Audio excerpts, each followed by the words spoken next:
Hi, I'm Subah. I'm journeying through the ways we can live a life more in sync with nature and then sharing it with you.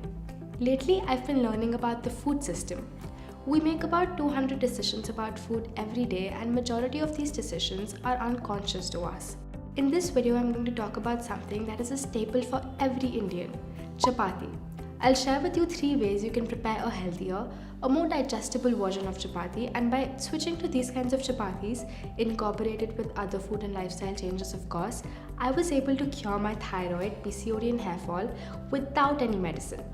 And now I want to share this knowledge with you because I feel that there's no reason why such precious knowledge about food and health should be kept a secret from anyone. So let's start.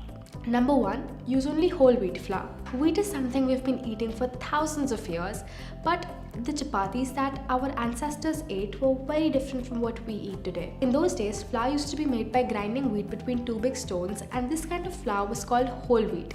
It contained the seed, the bran, and the germ. But today, in the modern day, we remove the bran and only consume the inside part. By doing this, we're completely changing its natural state from the way that nature has designed it for us to eat. The nutrients, the vitamins, all the important things that your body needed to make the inner seed digest is left behind in the bran that we decided to throw away because we wanted the flour to have a softer texture, a longer shelf life. So although we're making the flour last, we're completely ruining it as a food source. Now you must be like, okay, enough of these facts and knowledge. Tell me, what should I do? If you want to consume wheat flour, consume only whole wheat flour. The best is to buy your own whole wheat and grind it in a mill at your own home. Now you must be like, come on, it's 2017, we don't have mills at our homes. I get it, I don't either. In this case, buy your own whole wheat and get it ground at an outside mill, aka at a chakki. You can easily find chakkis in local Indian markets. Remember not to sieve the flour before making the dough. The sieving process actually takes off the bran from the flour and then creates the whole long process of making it less digestible. Number 2, combine your chapati with 50% vegetable. This means that if you're using 100% wheat flour right now, start using 50% wheat flour and 50% vegetable. The vegetable can be any: rich gourd, ghea, ashcot, spinach, carrot, coriander, mint, radish, methi, beetroot, cucumber, anything. You can even combine 2 vegetables together. So let's say you're making beetroot chapati. To make this, take 1 cup of shredded beetroot and 1 cup of wheat flour, combine it together to form a dough, and then continue how you would make a normal roti.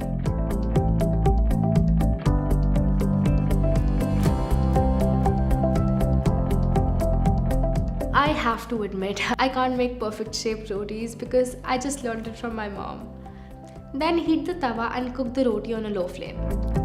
Don't use any oil or ghee. This type of roti digests very quickly and is much more nutrient rich. Similarly, you can make spinach chapati. For this, I used 1 cup of shredded spinach and 1 cup of flour, and then combined it to form a dough. You can add some water if it's too dry. In fact, you'll need to. And then you know the process.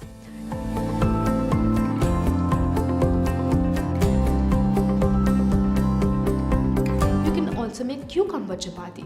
For this, I used 1 cup of pureed cucumber and 1 cup of flour. Once again, I combined it together to form a dough and then followed the same old process of making a chapati. So what's the reason for combining vegetable? Well, we in the modern day spend most of our day sitting down. People go right from sitting on the bed to sitting on the toilet, after which they eat breakfast sitting at a dining table, and then they sit in a car as they drive to work, and then they spend the entire day sitting at a desk, and then they sit in a car to drive back home, and then they crawl back into bed. With these kinds of lifestyles, we're not even capable of digesting wheat on its own.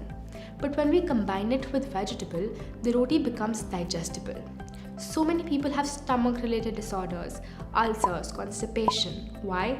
Because they're not even able to digest roti, which they're eating every single day. So this way, even if you're eating 2 chapatis, the wheat or the grain of only 1 chapati is going inside your body. But this doesn't mean that you start eating double the number of rotis.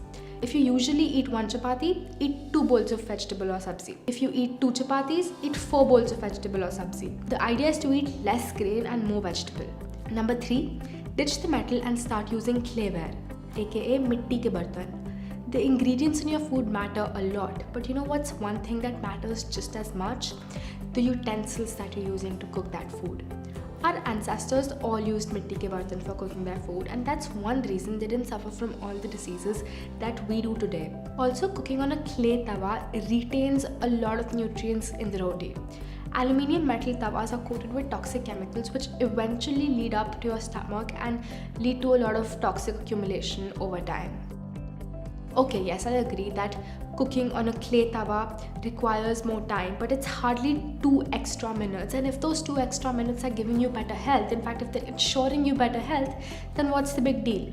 You can find clayware very easily in Indian streets. It's available in all kinds of Indian markets. Or else you can order it on Amazon. I've left a few links in the description below. Just make sure that you buy the non-coated ones. I can promise you that once you start eating these vegetable rotis, you'll find it very difficult to go back to eating the normal styled old rotis, because these vegetable ones just feel much lighter and they even taste so much better. You can make a new flavored roti every day. It's amazing. If you liked what I shared, please give this video a thumbs up and subscribe to my channel. Thank you so much for watching, and I'll see you again very soon.